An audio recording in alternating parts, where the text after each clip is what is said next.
Hello, everyone. I hope everyone is doing good today. And today we will be moving forward to a new part of our course. Uh, Last week, you submitted your big quiz too. I haven't finished grading them. And once I'm done with them, then I will post the grade over there. You can see the grade immediately, just like when we did the small quiz.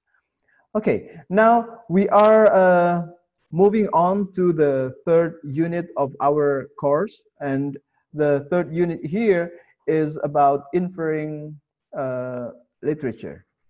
We will start with inferring fiction, and we will move on to another part, which is inferring poetry.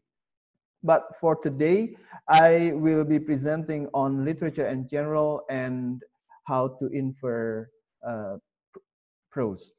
And before going there, there are things that we need to uh, settle down. We need to agree on, and which is about literature. What is literature? What is a literary work, especially if it is fiction? So the first point is that literary works are imaginary works, are imaginative works. It means when we deal with literature, we are not dealing with something that has happened in the past. It is not history in that sense. However, the fact that this is imaginary doesn't make us think, or shouldn't make us think, that it is not important. Literature is important in the sense that it makes us think about human experience. And when we think about human experience, we get to think about values. And that's the most important thing that literature can offer. It helps us think about values, and it helps us judge something, but not in a direct manner. That's where literature comes in handy. And when we know that literature is an imaginary work, we will not try to relate it to reality as if it is something that can tell us exactly what the reality is. So that's one. And the second thing is that it is an imaginary work, but we do not really have any access to the writer's mind. So when we study literature, we're not talking about what the writer actually means when he or she writes that. We will focus mostly on the work. We will get into the world of that work, and we will read that work to find what it tells us. All right, before going further, I want to remind you again of the typology of inferential reading that I gave you, the one from Cikalanga. Cikalanga teaches us that there are three stages if we want to make inferences. First one is the lexical inferences. The lexical inferences are inferences about the meaning of words, and the purpose is to make us know what a word means and to lessen, to reduce ambiguity. And the second one is the logical inferences. Logical inferences include any inferences or conclusion or any reading based on something on the text. If the text actually has it, then it becomes logical inferences.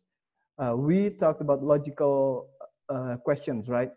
We find the answers to those logical questions from the text. And the third one was the elaborative inferences. Elaborative inferences are inferences that we make not only based on the text, but mostly based on external knowledge, based on our knowledge from some other sources. And for logical and elaborative inferences, there are several types. The first one is the informational, when we ask questions about what, when, where, and there is what we call the explanatory, questions to explain something, and we ask questions like that by asking where, how, or why. And finally, there was also the evaluative questions. And we talked about evaluative questions when we want to know whether a character is good or bad, a character is nice or not, a character is shady, a character is wise, and so on. We evaluate, we make evaluation of something or somebody. And now we are moving forward to what we have to do for this unit, which is inferring prose. And when we talk about inferring prose, there are three things that you need to remember. First of all, we will start by summarizing a short story. That is the first skill of inferring prose, summarizing. And the second one will be knowing the major elements of prose.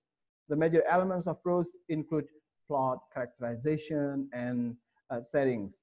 And last one, the most important thing, is inferring the theme. And by theme here, I'm referring to the third meaning of the word argument, right? If in the previous unit we talked about three meanings of argument, the last one was the theme of a literary work, the message that the work wants to tell the people. All right. Now, before going to details, there are several things that I want to discuss. First of all, I have to discuss what we will do, okay? What we will do include 5 elements. First one is we will try to get into the story. We will try to know what the story has. The second one is we will try to find the plot of that story, okay? The plot. And the third one will be we try to know the elements, okay? The elements, like I mentioned to you, plot, characterization, and settings. And then next, the number 4 is we will try to find the message that the story wants to tell to the audience based on the plot, all right? And finally, last one, we will check again whether the message that the story wants to tell to the audience is supported by the elements of the story. So these are the 5 things that we will do. And then also there are things that we will not do, okay? Please keep this in mind. First one, we will not try to find what the writer wants to say. We don't know the mind of the writer, and it will be a fallacy if we go into the mind of the writer, because the writer might not be around to tell us what it means. So how can we be sure of that question? And second, maybe the writer herself or himself didn't really know what he or she meant to say when she or he wrote the story. So first, we are not going to try to find what the writer wants to say. The second one is we will not try to find an absolute answer. No, we will not be able to do to make an absolute inferences of a work. We will not find the absolute answer, okay? And literature is composed of so many elements, and it is not easy for us to decide something that cannot be mistaken, okay? So there might be different meanings of a literary work. So we are not going to find one absolute answer, all right? So those are the 2 things that we will not do.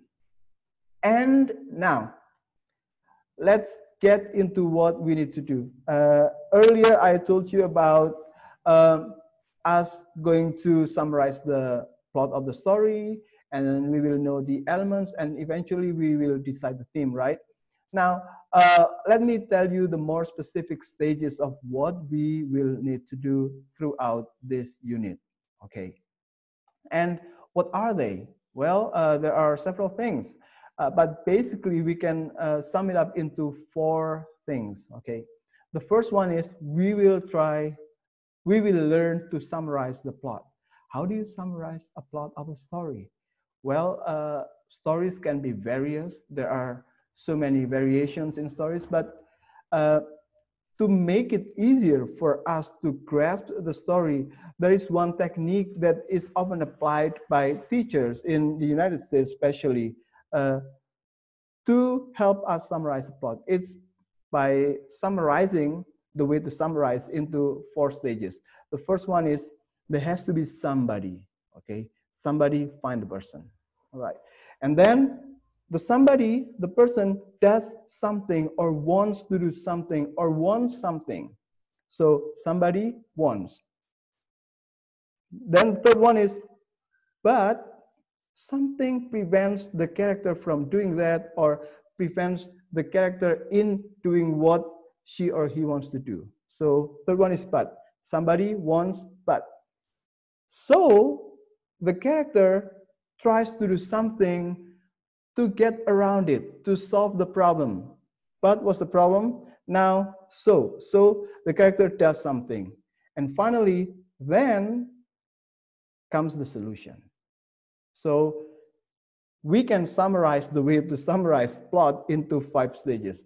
Somebody wants or does, but, so, then. Okay, these are the 5 elements that we will need to remember to memorize a plot. Okay, now,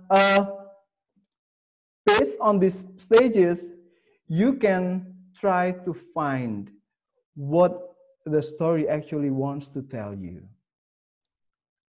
And when you try to do what the story wants to tell you, it is still just a probable theme, okay? The probable message. And let me give you an example, okay? The example will be a movie called Ponyo. You know Ponyo? Ponyo on the Cliff is a movie by Studio Ghibli.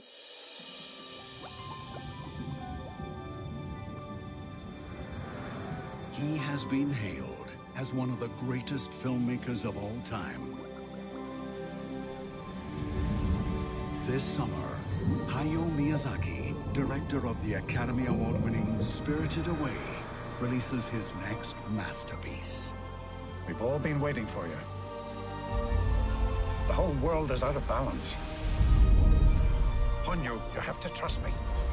You're the only one who could save the planet. Do it now. Do it!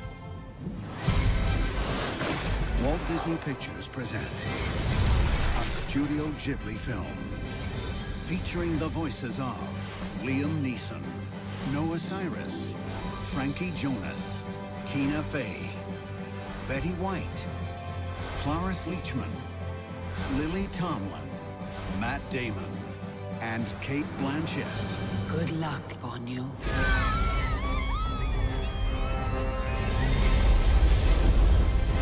What is that?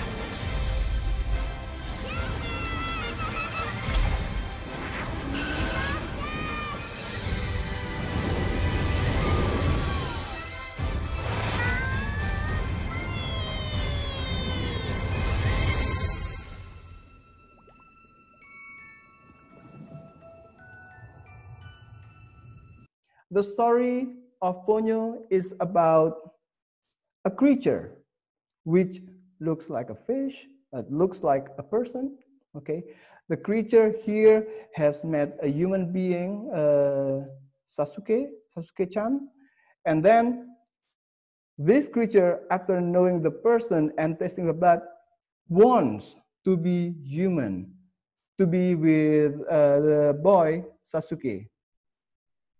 But the father of this creature, the father doesn't want the creature to be like that because Ponyo is a creature of the ocean, not a human being. So Ponyo tries to get away and unleashes her rage and creates disaster until his mother comes. And the mother then tells the father and Ponyo, if you want to be a person, then you have to decide and you let go of your power. That is already the solution, okay? These are the 5 elements of the story, and eventually there is a solution there. Ponyo becomes a human being. So these are the 5 elements. Now, what do you think is the message of this story? Based on this summary, we might be able to say that Ponyo on the Cliff is a story about a person or a creature who wants to find her true self, which is not what others decide for her. And when she tries to do what she wants and she lets go of something else, and she is willing to let go of her power, then she can achieve her dream.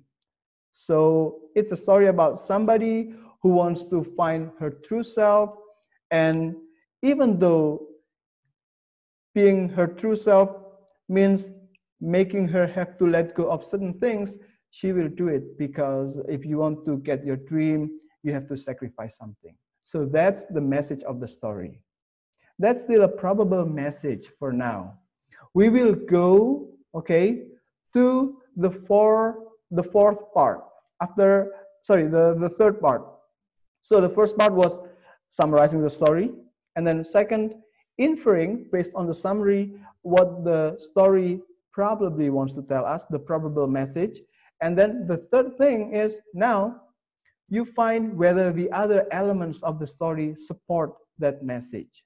Okay, now you find whether the characters are about that, about people who are willing to achieve the dream and will do so even though she has to let go of something.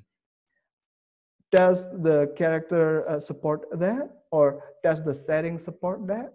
So this will be what you use to check whether the probable theme was possible, or I would say reasonable. And finally, number 4, based on these elements, based on your probable summary, based on your problem message and based on the summary, now you decide what the story reasonably wants to tell you about, or what the theme of the story. And this is only your argument. Again, there is no such thing as absolute theme of the story.